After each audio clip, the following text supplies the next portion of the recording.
आटपाट नगराची राणी प्रिया तुमचं स्वागत करत आहे माझ्या चॅनलवर. तर आज आपण आहोत कोपेश्वर मंदिर. हे मंदिर कोल्हापूर जिल्ह्यातील शिरोळ तालुक्यातील खिद्रापूर या गावी आहे. हे मुळात महादेवाचे प्राचीन असं मंदिर आहे.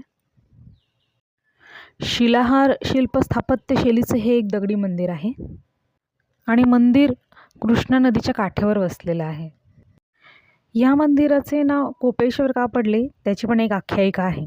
दक्षकन्या सतीच्या जाण्याने तिच्या विरहाने कोपलेला असा महादेव कोपेश्वर इथे येऊन बसला, म्हणून त्याला कोपेश्वर असं म्हणतात.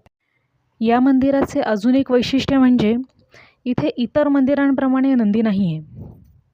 कदाचित कालौघात किंवा आक्रमणांमुळे त्याचे स्थलांतर झाले असावे.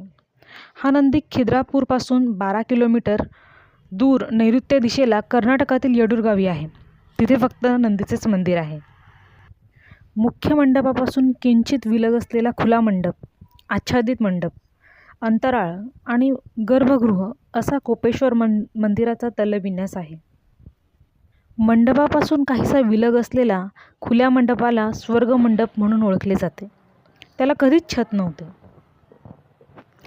कट्यार काळजात घुसली या मराठी चित्रपटातील शिव भोला भंडारी या गाण्याचं चित्रीकरण या मंदिरात झाल्यामुळे पूर्वी काहीशा दुर्लक्षित असलेल्या या मंदिराकडे आता पर्यटकांचा ओघ वाढू लागला आहे.